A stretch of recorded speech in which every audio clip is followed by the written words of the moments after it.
નમસ્કાર વિદ્યાર્થી મિત્રો, પૂરક વાચન ચેપ્ટર 1 ભારતીય સંસ્કૃતિના જ્યોતિર્ધર કુમારપાળ દેસાઈ તેમના લેખક છે. સૌથી પહેલા આપણે કવિ પરિચયની વાત કરીએ, લેખક પરિચયની વાત કરીએ. કુમારપાળ બાલાભાઈ દેસાઈ જન્મ રાણપુરમાં થયો. ગુજરાત યુનિવર્સિટીમાં અધ્યાપન કાર્ય તેમણે કર્યું અને ગુજરાતી વિશ્વકોશ સાથે પ્રારંભથી જ જોડાયેલા. ચરિત્ર સાહિત્યમાં તેમનું મોટું પ્રદાન. એમના નિબંધોની અંદર વિચાર બળકટ રીતે પ્રગટ થાય છે. ઝાકળ ભીના મોતી, જીવનનું અમૃત, માનવતાની મહેક, ક્ષણનો સાક્ષાત્કાર એમના નોંધપાત્ર નિબંધ છે, સંગ્રહો છે. એવો જૈન ધર્મના ઊંડા અભ્યાસી છે. એક ક્ષેત્રમાં તેમણે ઘણું ઊંડું સંશોધન પણ કર્યું છે. ગુજરાતી, હિન્દી અને અંગ્રેજીમાં તેમણે અનેક પુસ્તકો આપેલા છે. ભારત સરકારના પદ્મશ્રી પુરસ્કારથી પણ તેઓ સન્માનિત છે. અહીંયા ગુજરાતના પ્રેરણા પુરુષ એક ચરિત્ર નિબંધની વાત કરી છે, વીરચંદ ગાંધી. વીરચંદ ગાંધી ભારતના એક એવા મહાપુરુષ છે. આમ તો આપણે સ્વામી વિવેકાનંદને જેટલા યાદ કરીએ એમને એટલા માટે યાદ કરવા જોઈએ કે સમગ્ર વિશ્વની અંદર ભારતીય સંસ્કૃતિ અને હિન્દુ ધર્મનો જેમણે ડંકો વગાડ્યો છે એ સ્વામી વિવેકાનંદ હોય કે વીરચંદ ગાંધી હોય. એમણે જે કામ કર્યું છે, એમણે જે દેશ માટે જે સેવા આપી છે, એના માટે કદાચ કોઈ શબ્દોથી આપણે ન નવાજી શકીએ. સીધા જ પાઠના પરિચય તરફ જઈએ, એમના ચરિત્ર વિશે વાત કરીએ.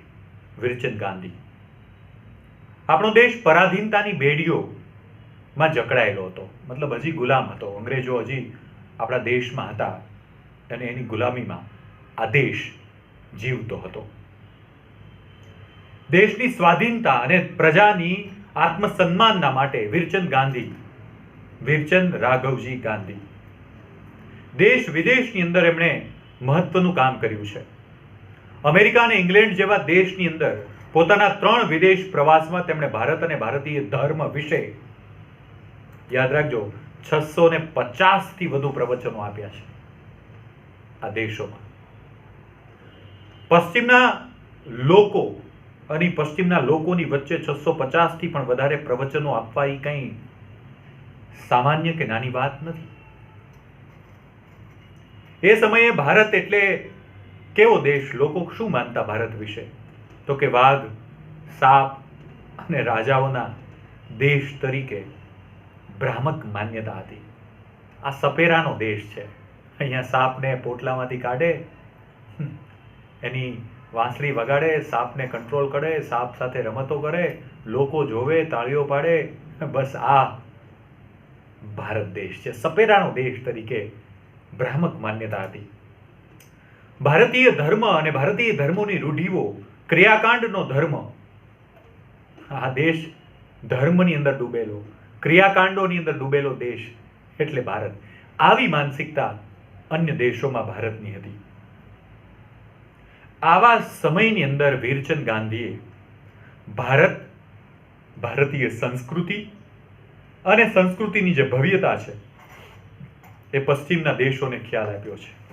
વિદ્યાર્થી મિત્રો, સામાજિક વિજ્ઞાન ચેપ્ટર 1 ભારતનો વારસો, એમાં તમે ભારતીય સંસ્કૃતિ વિશે, આપણું ઇન્ડિયન કલ્ચર શું છે અને કલ્ચરનું ઇમ્પોર્ટન્સ શું છે, એ પ્રાકૃતિક વારસો હોય, માનવ સર્જિત વારસો હોય, તો એમાં શું ભવ્યતા રહેલી છે એ આપણે સૌ સોશિયલ સાયન્સની અંદર પણ ભણી ચૂક્યા છે, એટલે અહીંયા એ વાતને હું દોહરાવતો નથી. પણ હા, આ દેશની સંસ્કૃતિ, આ દેશની મહત્તા, આ દેશના લોકોની તાકાત, આ દેશનું વિજ્ઞાન, આ દેશનું ગણિત દુનિયાભરને હંમેશા રાહ ચીંધનારું બન્યું છે, જે કદાચ લોકોએ સ્વીકાર્યું નથી. ભારતના પ્રાચીન ગ્રંથો અને તેની વૈચારિક સમૃદ્ધિની હાંસી ઉડાવવામાં આવતી હતી, ત્યારે તેમણે ભારતીય શસ્ત્ર ગ્રંથોની અંદર રહેલી વૈચારિક અને આધ્યાત્મિક સમૃદ્ધિની વિદેશમાં સમજ આપી છે. વેદોની મહત્તા હોય, ભારતનું મનોવિજ્ઞાન હોય, ભારતીય તત્વજ્ઞાન હોય, આ બધા વિશેના ઊંડાણપૂર્વકના પ્રવચનો વીરચંદ ગાંધીએ આપ્યા છે અને એની સમજ એ દુનિયાના દેશોમાં ફેલાવી છે. આવા ભારતીય સંસ્કૃતિના જ્યોતિર્ધર વીરચંદ ગાંધીનો જન્મ સૌરાષ્ટ્રના દક્ષિણે ભાવનગર શહેરની 100 કિલોમીટર દૂર આવેલા મહુવા ગામમાં થયેલો. 25/8/1868 25th ઓગસ્ટ 1868. પિતા રાઘવજીભાઈ મહુવાની અંદર સોની કામ કરતા અને એકદમ ધાર્મિક જીવન જીવતા હતા એમના પિતા. વીરચંદ રાઘવજી ગાંધી બહુ અભ્યાસ માટે ધ્યાન કેન્દ્રિત કરતા અને એ વધારે અભ્યાસ માટે ભાવનગર આવ્યા. છાત્રાલયમાં ત્યાં સગવડતા નહોતી એટલે મહુવાનો ધંધો એમને સમેટી લીધો અને એમના પિતા વીરચંદને ભણાવવા માટે મહુવા છોડીને ભાવનગર આવ્યા. કેળવણીના પ્રિય હતા એમના પિતા રાઘવજીભાઈ. માતા માનબાઈ એ ભાવનગર આવે છે. મેટ્રિકની પરીક્ષા એટલે કે અત્યારે જે બોર્ડની એક્ઝામ કહીએ છીએ 10th સ્ટેન્ડર્ડ એ વખતની મેટ્રિકની પરીક્ષા વીરચંદ ગાંધી ગોહિલવાડ રાજ્યની અંદર પહેલા નંબર ઉપર હતા, ફર્સ્ટ રેન્ક. પછી મુંબઈની એલ્ફિન્સ્ટન કોલેજમાં તેમણે 20 વર્ષની ઉંમરે BA ની પદવી મેળવી. હજી તો 20 વર્ષ થયા ત્યાં તો ગ્રેજ્યુએટ થઈ ગયા, એ પણ મુંબઈની એલ્ફિન્સ્ટન કોલેજમાંથી. મુંબઈમાં તેઓ રાજ્યના જૈન એસોસિએશન ઓફ ઇન્ડિયાના મંત્રી બન્યા. પોતાની કાર્યકુશળતા અને વ્યાપક દ્રષ્ટિકોણ અને પ્રગતિશીલ વિચારધારાથી સંસ્થાને તેમણે નવો ઘાટ આપ્યો.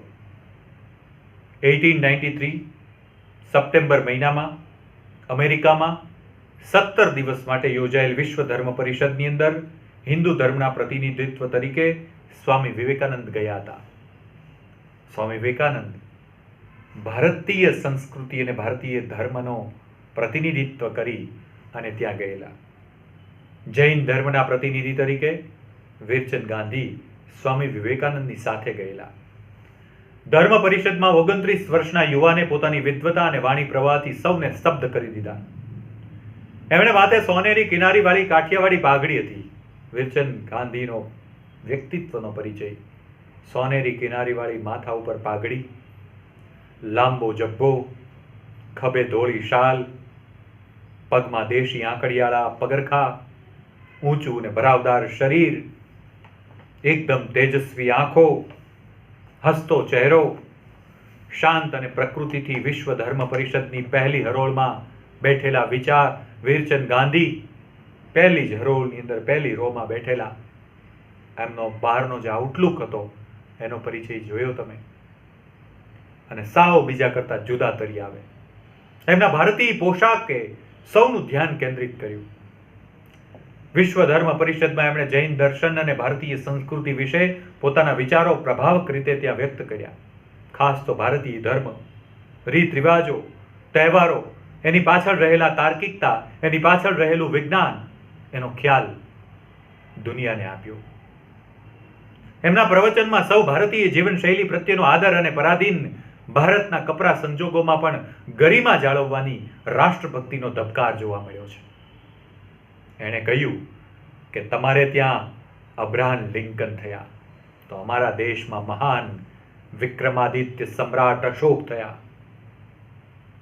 કાલિદાસ, કલિકાલ સર્વજ્ઞ હેમચંદ્રાચાર્ય, શ્રીમદ રાજચંદ્ર આવા પ્રતિભાઓનો પશ્ચિમને પરિચય આપ્યો. વીરચંદ ગાંધીએ ભારતની પ્રયોગ પ્રણાલી, આહાર વિજ્ઞાન, શ્વાસ વિજ્ઞાન આ વિષયો ઉપર રસપ્રદ પ્રવચનો આપ્યા.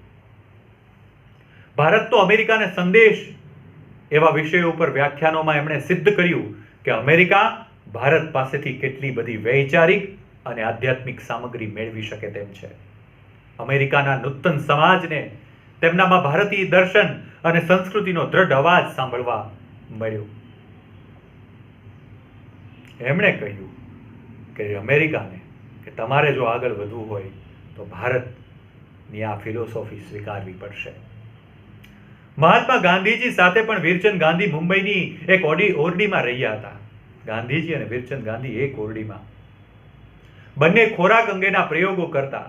વીરચંદ ગાંધી પાલિતાણાના તીર્થ ઉપર આવતા યાત્રાળુઓનો મુંડકા વેરો દૂર કરાવવાનું કાર્ય એમણે કર્યું. બહુ મહત્વનું કાર્ય. મુંડકા વેરો એટલે ટેક્સ.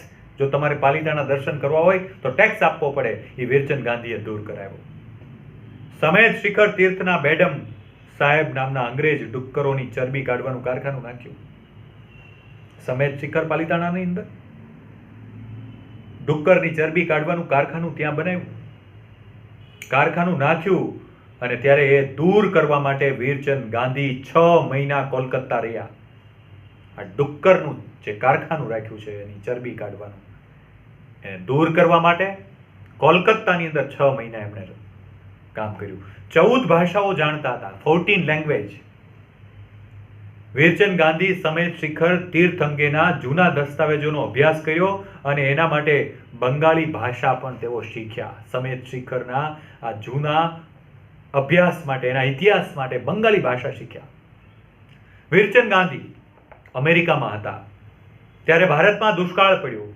એ સમયે અમેરિકામાં સ્થપાયેલી દુષ્કાળ રાહત સમિતિના પ્રમુખ તરીકે તેમણે તત્કાલીન સાન ફ્રાન્સિસ્કો શહેરથી મકાઈ ભરેલી સ્ટીમર કોલકાતા મોકલાવી. આશરે 40,000 રૂપિયાની સહાય ભારતના જુદા જુદા ભાગોમાં કરી હતી. દુષ્કાળ પડ્યો, મકાઈ ભરેલી ટ્રક મોકલી. 40,000થી પણ વધારે સહાય એણે આ દેશની અંદર કરી છે.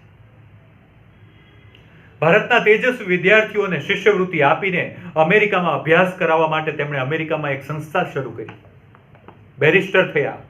વકીલાતનો અંગત વ્યવસાય કરવાના બદલે એણે પોતાની નિપુણતા અને સમજનો ઉપયોગ ધર્મ માટે કર્યો, સમાજ માટે કર્યો, રાષ્ટ્ર માટે કર્યો.